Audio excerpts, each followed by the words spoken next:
or should I say followers of the Dark Gods.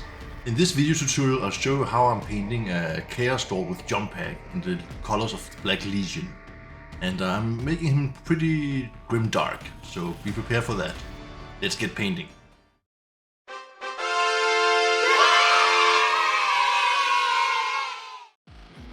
One of the woes of painting Chaos Space Marines is all that trim. So I've cheated a little. I've undercoated my model in Retributor Armour, so the trim is already painted for me. Isn't that brilliant? And in this video I'm using 4 different brushes, and Insane Detail brush, a layering brush, a Basecoating brush and a Drybrush. I usually start by painting the skin of my miniatures, and in this case it's no different. And I'm going to give him some sickly skin, and in the case of this miniature it really is only the head. And I'm going to use some thinned down Rakarth Flesh, and I'm always thinning down my paints except for shades, which I use straight out of the pot. So I won't mention again in this video that I'm thinning my paints, but yeah, Rakarth Flesh it is.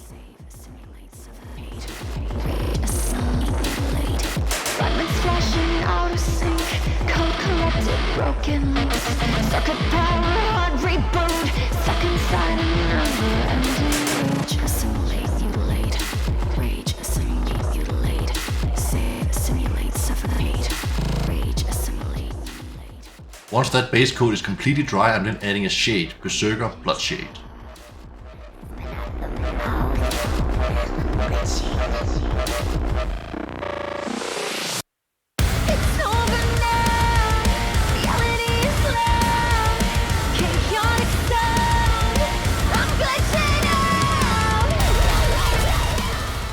With that shade applied and fully dry, I'm then going back to Rakarth Flesh and adding a layer, which essentially just means I'm avoiding all the recesses. So layer it back up, make it nice and shiny.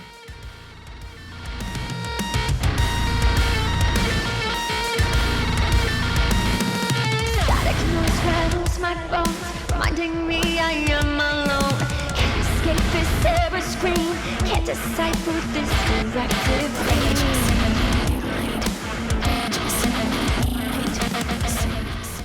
I have added some Pallid Witch Flesh to my palette. This is to add a highlight to the skin, such as the top of his head and the eyebrows.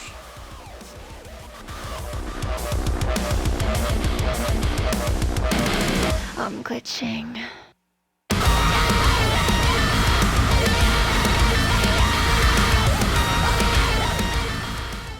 Next up is all the black details on this miniature, and let's be fair, it's most of the miniature. But yeah, I'm taking some Abaddon Black and painting it all over, but be careful around the golden trim, we don't want to go over that once again with Retributor Armour.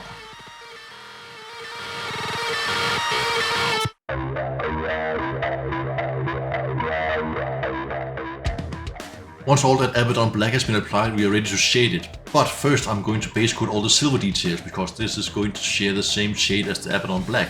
So I'm going in with Iron Warriors and picking out all the details we want to be silver.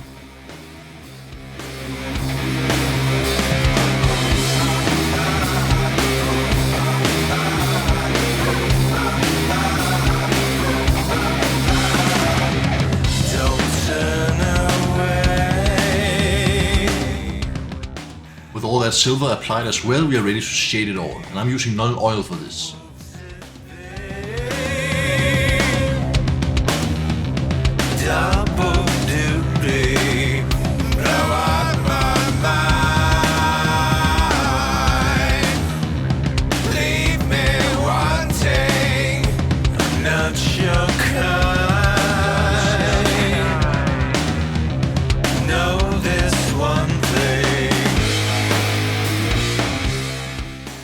While our Nuln Oil is still drying, we can move on to the next step, and that is to shade all the gold with Reikland Fleshshade. So be careful when you go around the model, but shade it all with Reikland Fleshshade.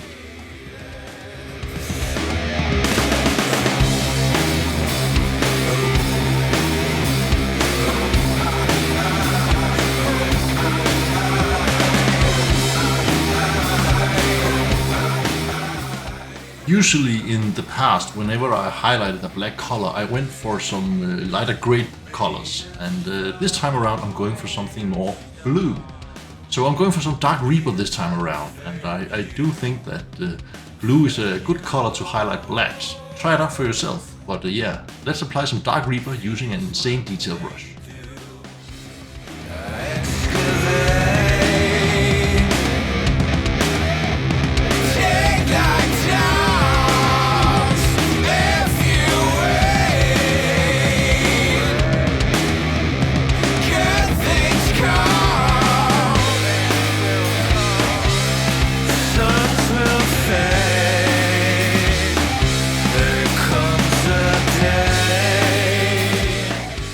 Next up I'm doing the same thing, this time with Thunderhawk Blue, adding another highlight but focus more on the more raised areas and sharp points.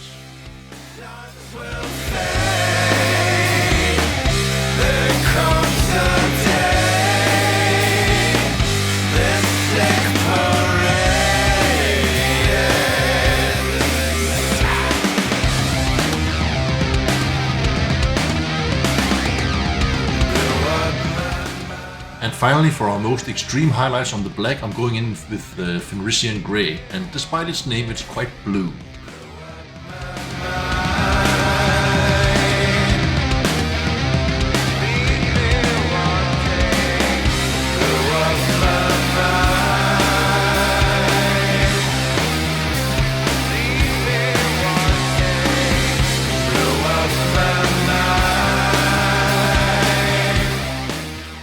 With all the black complete, I'm then moving on to all the silver details, and I'm highlighting this with Ironbreaker.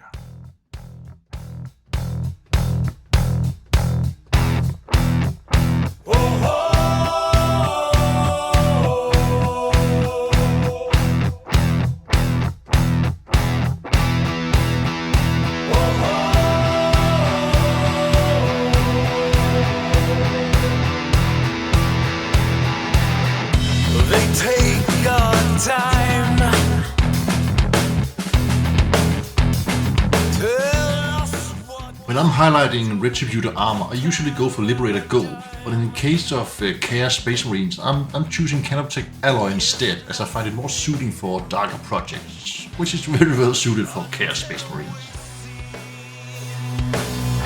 We will never be free.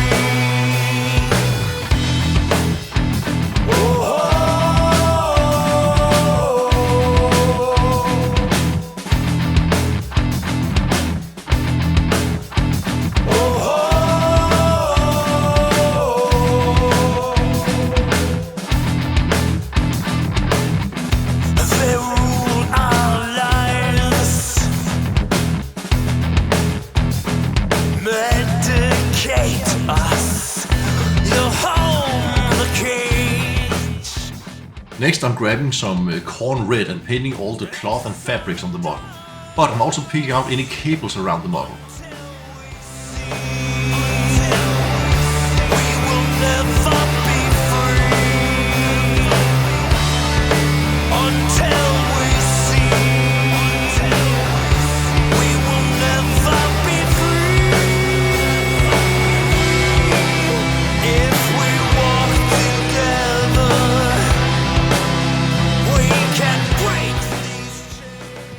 Following that base coat of Khorne Red and then going in and shading it all with Carroburg Crimson.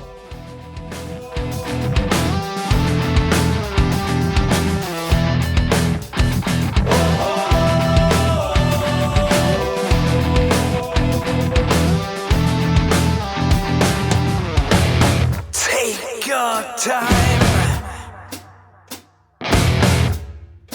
It belongs to me and you. And then I'm switching to Wazdakka Red and adding it with my layer brush. But in some areas I will switch to my Insane Detail brush.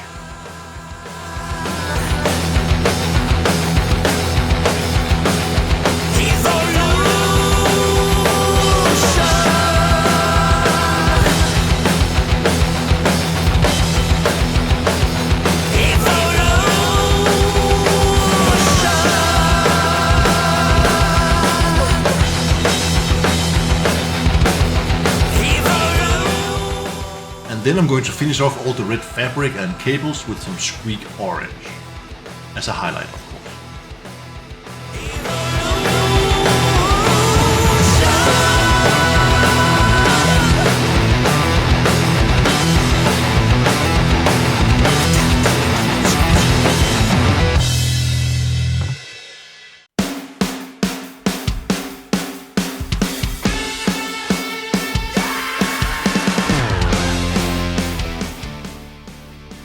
And next we are moving on to all the skulls and bones, and I'm starting with the base coat of Zandri Dust.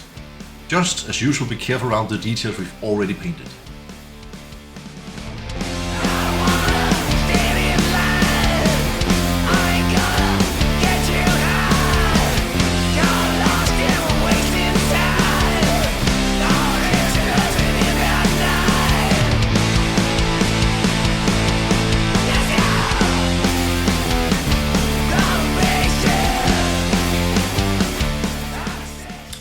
Seraphim Sepia is always the name of the game for me when it comes to shading bones and skulls.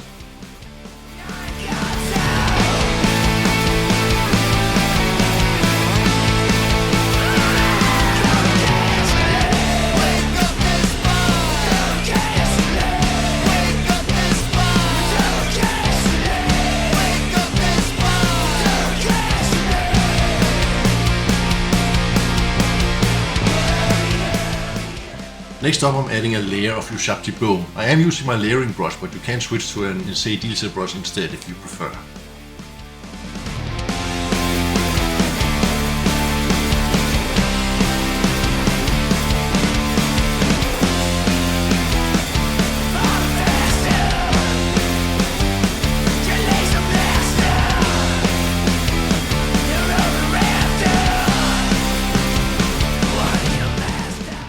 To finish off all our bone details, I'm adding a fine highlight of Screaming Skull.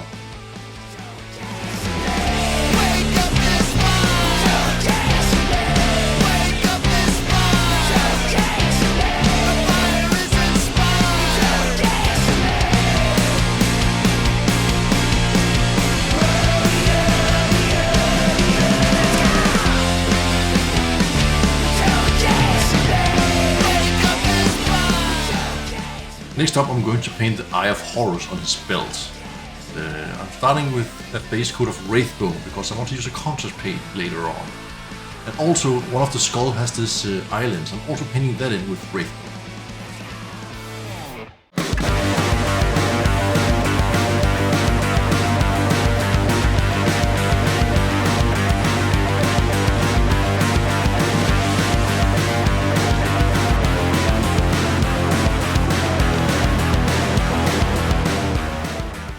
And as promised, I'm now using a contrast paint. The one I'm using is Bad Moon Yellow for the eye, and I'm also applying this to the islands. But you can choose whichever contrast paint you prefer for the islands. There are many cool colors to choose from.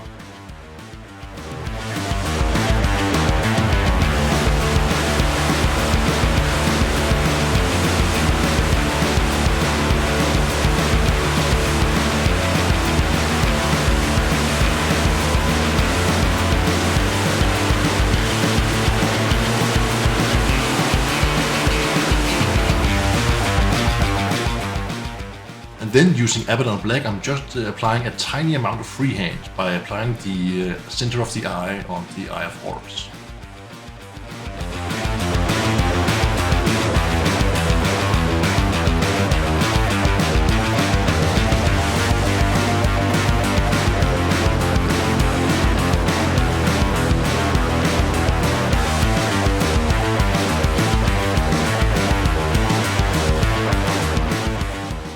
Next up, I'm grabbing a base paint, Grey Seer to be exact, and I'll start blocking in all the smoke on the bottom of the miniature.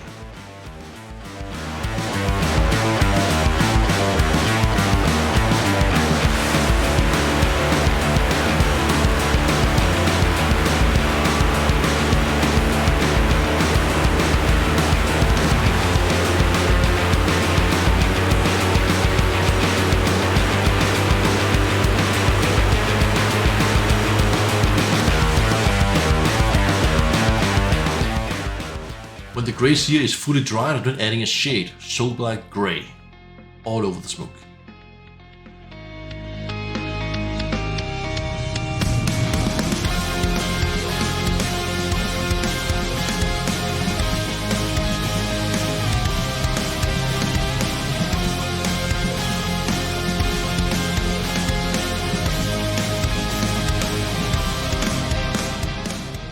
When the shade is fully dry, I'm then carefully adding a Drybrush with Ulthuan Grey. Seeking the guidance I forgot. It's somewhere lost, lost to the cages, cages of chaos. I forgot. Somewhere it must be written. I just lost my access to the map. With the smoke fully painted, I'm now calling this miniature complete. But, however, I'm not done with it quite yet because I want to add some grimdark details. But if you decide to stop here, all you need to do is finish up the base yourself so it matches with the rest of your army, and paint that Space Marine helmet in whatever chapter you love to hate. But for now, let's go on to the GRIMDARK phase.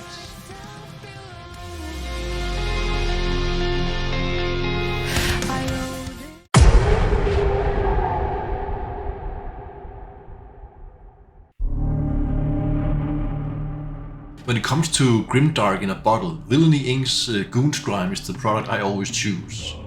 This needs to be shaken very well before use, and I'm going to apply this all over the miniature. The smoke, the skin, the armor, everything.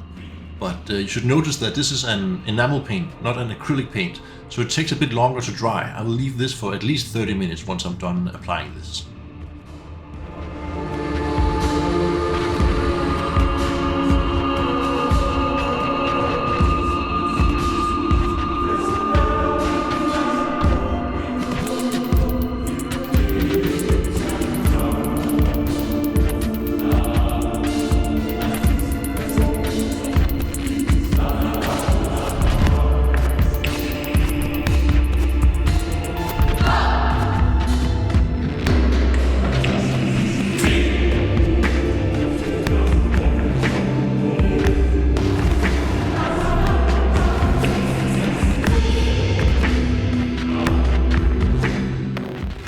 Once I'm certain that the Goon's Grime is fully dried, I'm grabbing some white spirit and using a cotton bud I start reactivating, manipulating and removing some of the Goon's Grime from the miniature.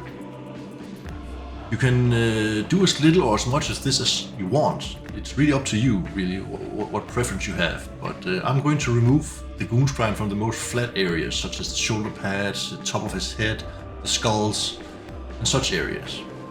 But have fun with this. This is really a fun product to use. Whenever it dries, you can always reactivate it with the white spirit. So knock yourself out.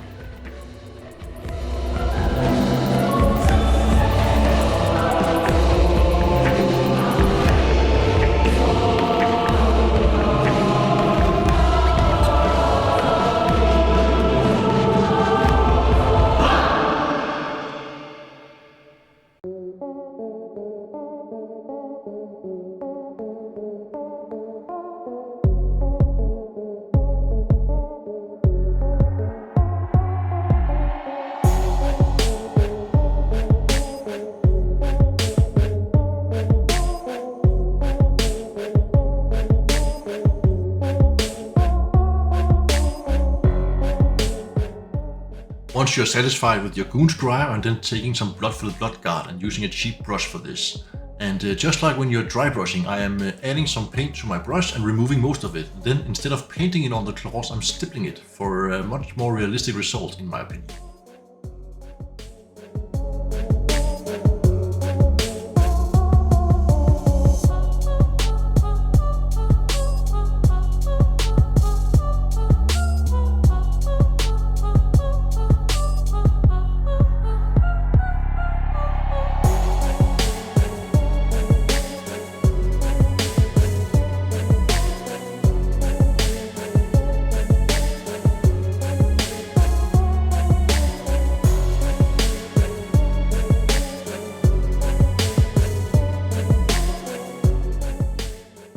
And with that, there is only one last step to make it more grimdark, and that is to add some hair on his bald head. I'm using a yellowish cotton bud and some basing glue for this. And if you want to know more about how to apply hair to miniatures, I have a dedicated video on my channel.